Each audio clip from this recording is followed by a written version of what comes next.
The giant screen behind him suddenly showed a photo of a hand holding an old iPhone, Melanie's phone. Her heart stopped.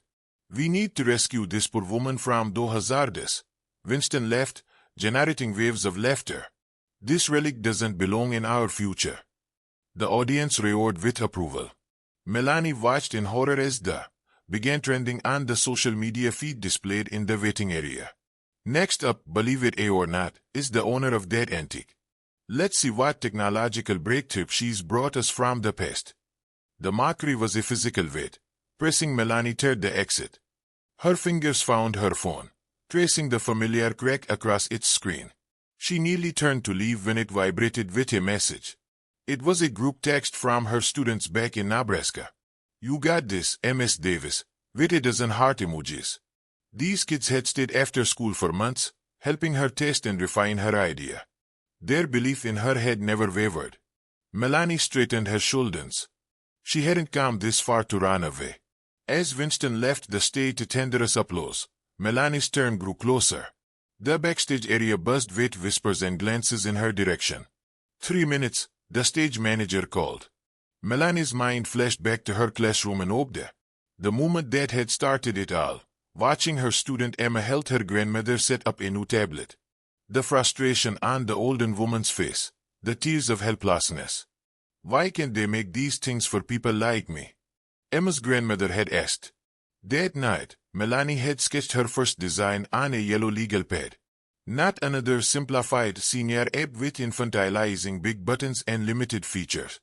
Something that worked with how older brains actually processed information. Her students had become her development team. 17 with more tech intuition than engineering degrees, bringing their grandparents in as test subjects. Together, they had built something real, something important. 1 minute, the stage manager called. Melanie took a deep breath. Her life savings had gone into developing this prototype. Her retirement fund, emptied for this chance. And now, the announcer's voice boomed. Please welcome Melanie Davis, presenting. The door to the stage opened, a rectangle of bright light. Melanie walked forward, her sensible shoes silent on the polished floor. The stage lights were blinding, but not bright enough to hide the smirks and phone cameras aimed at Melanie as she walked to center stage. Her heart hammered against her ribs. A few scattered snickers echoed through the hall. Good afternoon, she began, her teacher's voice steadier than she felt. I am not going to show you holograms or promise to revolutionize the today. The audience shifted restlessly. Blake Winston, seated in the front row, crossed his arms, his smile mocking. Instead, Melanie continued, I am going to show you the invisible problem that's costing the tech industry 50 million users and $40 billion annually. She pulled out her old iPhone, holding it up without shame. This phone isn't a relic. It's my choice. Because the newest devices are designed for people who understand your language, not for the ones who don't. Melanie tapped her phone, and the screen behind her came to life, showing a simple interface. Isn't just another senior app with big buttons and baby features. It's an adaptive layer that works on any device, new or old.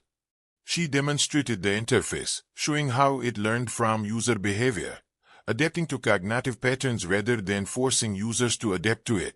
How it translated tech jargon into plain language in real time.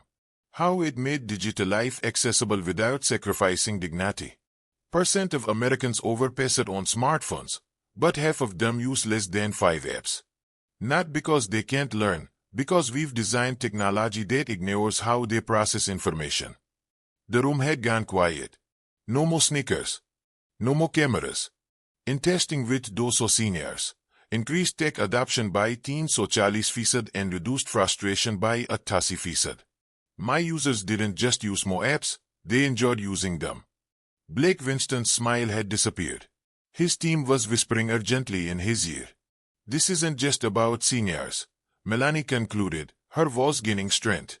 It's about designing technology that serves humans, not the other way around.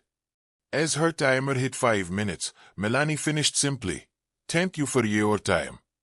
Melanie Davis clutched her ancient smartphone, its scratched screen a stark contrast to the gleaming glass towers of Silicon Valley around her. The tech conference lobby buzzed with wealth and power, sleek suits, designer watches, and the latest phones that cost more than her monthly rent. "Is there a museum piece?" AM executive snickered, pointing at Melanie's phone. His friends turned, their laughter sharp and quick. "They're letting in tourist groups now," another called, loud enough for everyone to hear. Melanie's fingers tightened around her conference badge, a simple visitor pass that had taken months of emails to secure. At Pachpan, her sensible shoes and department store blazer made her as visible as a flashlight in a room of neon signs. But inside her outdated phone was an idea that had dragged her from her small Nebraska classroom all the way to this intimidating moment. This pitch was her one chance to change everything. The Future Tech Summit transformed the Palo Alto Convention Center into a temple of innovation. Glass and steel stretched toward the sky, while inside, marble floors reflected blue light from massive screens. The air hummed with ambition and money, lots of money. Executives from Google, Apple, and countless startups mingled at coffee bars, their conversations peppered with words like disruption and scalability. Their clothes screamed success, tailored blazers, Italian shoes, worth more than Melanie's car. Just 6 months ago, Melanie had been teaching math in Obda, Nebraska, population 5,013. 30 years in the classroom had its smile lines around her kind eyes. Her auburn hair, streaked with silver, was pulled back in a simple bun. The blazer she wore had served her well through a decade of conferences. Her phone was a relic, an iPhone I with a cracked screen protector and a case worn smooth from years of use. It looked ancient among the sleek devices around her. But this old phone held something precious, an app born from watching her a 6-year-old mother struggle with technology. Was Melanie's answer to the problem no tech company seemed interested in solving, making digital life truly accessible for seniors. At the registration desk, a woman with short glasses and sharper nails looked Melanie up and down, her smile faltering. "Visitor passes are at the other entrance," she said, not bothering to lower her voice. "This is for presenters and VIPs." Melanie pushed her conference confirmation email forward. "I am presenting today. Melanie Davis, 2:15 pitch slot." The woman's eyebrows rose nearly to her hairline. She checked her tablet with dramatic skepticism. "That's annual." "Fine, here's your badge." As Melanie pinned her presenter badge, 2 young men in identical black turtlenecks nudged each other nearby. "Check out that phone," Van whispered loudly. "I think my grandma had one of those." The other pulled out his own device, snapping a picture. "This is totally going on Twitter." Their laughter followed Melanie as she walked toward the presentation hall. A sleek woman in a red power suit brushed past, coffee in hand. Their shoulders bumped, sloshing liquid onto the floor. "The cleaning staff entrance is in the back," the woman said without looking back. Doubt crept into Melanie's heart like a winter chill. What was she thinking? A school teacher with an old phone and no connections, here among tech royalty. The conference director, a man named Marcus with expensive glasses and a permanent frown, checked her name against his list. 5 minutes, he said, emphasizing each syllable. "Not 1 second more." Melanie nodded, her throat dry, her hands damp. But deep inside, beneath the fear, a small flame of determination refused to die. Backstage, Melanie watched presentation after presentation on the monitor. Each one was slicker than the last, 10D holograms, animated graphics, speakers who moved like TED Tech professionals. The audience applauded wildly after each one. Then came Blake Winston, CEO of NextGen Technologies. At Patty's, Winston was Silicon Valley royalty. His face had graced the cover of Forbes twice. His company's app ecosystem was worth billions. His black t-shirt probably cost more than Melanie's entire outfit. "The future isn't about accommodating the past," Winston's voice boomed through the hall. "It's about forcing evolution." His presentation was in tech showmanship. The audience leaned forward in their seats, hanging on every word. Then, halfway through, he paused dramatically. "I want to tell you a story," Winston said, his smile gleaming in the stage lights. "When I arrived today, I saw something that perfectly illustrates why some people get left behind." For 30 heartbeats, there was complete silence. Then applause. Scattered at first, then growing, swelling until it filled the hall. The applause continued as Melanie stood blinking and in the lights. The conference director Marcus rushed onto the stage, his frown replaced by a wide smile. "Questions?"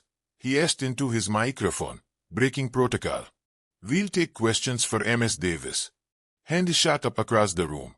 Not polite, obligatory questions, but eager venture capitalists practically standing on their chairs. "Is your platform patented? Are you looking for investment? What's your monetization strategy?" Melanie answered each one with the straightforward clarity of a teacher. No buzzwords, no hype, just honest answers. With each response, the energy in the room grew. A woman in the third row stood up, introducing herself as the director of accessibility at Microsoft. "We've been working on this problem for years. Your solution is elegant. We need to tech." Blake Winston sat frozen, his face pale. His team clustered around him, their expressions urgent. The company that had built its empire on forcing evolution was suddenly facing evolution itself. As Melanie left the stage, the conference director announced, "Please visit Ms. Davis at booth 233 for more information." There was no booth 233. Melanie had never been offered one. But within 20 minutes, the conference had cleared a premium space for her near the main entrance. By the afternoon's end, a line of business cards sat before her. Offers scribbled on the backs, $5 million, $8 million, $12 million. AM reporter thrust a microphone toward her. "How does it feel to be Silicon Valley's newest sensation?" Before Melanie could answer, Blake Winston appeared at her booth, his earlier mockery replaced by a tight smile. He extended his hand. "NextGen would like to offer $15 million for exclusive rights," he said, loud enough for nearby ears. "We should talk privately." As the conference wound down, Melanie's simple booth had become the center of attention. Tech journalists circled like friendly sharks, hungry for the story of the schoolteacher who had silenced Silicon Valley. "Teachers App School's Tech Elite," when headline already read, displayed proudly on a reporter's tablet. The same executives who had brushed past her that morning now lingered nearby, trying to catch her attention. The woman who had mistaken her for cleaning staff earlier approached with business cards from 3 different departments at her company. "We should discuss potential synergies," she said, not quite meeting Melanie's eyes. Through it all, Melanie maintained the calm dignity that had carried her through 30 years of teaching. She thanked each person, listened carefully, and promised to consider all offers. When the crowd momentarily thinned, Blake Winston approached again, this time without his entourage. "I apologize for my comments earlier," he said, his voice lower. "It was unprofessional and unkind." Melanie nodded, accepting but not absolving. "NextGen is prepared to offer $20 million plus a development role," Winston continued. "Your insight would be valuable to us." "Thank you," Melanie said. "I'll consider it alongside the others." As Winston walked away, Melanie stepped outside for a moment of quiet. She pulled out her old phone, that had become a symbol of her triumph, and called her classroom back in Nebraska. When her students answered on speakerphone, their cheers brought tears to her eyes. "You did it, Ms. Davis," they shouted in unison. "We did it," she corrected, her voice thick with emotion. "We built something that matters." 6 months later, headquarters occupied a modest building in downtown Oakdale, Nebraska. Valued at $500 million after its latest funding round, the company employed 30 local residents and maintained a Silicon Valley office for partnerships. Melanie still used her old iPhone, now famous in tech circles.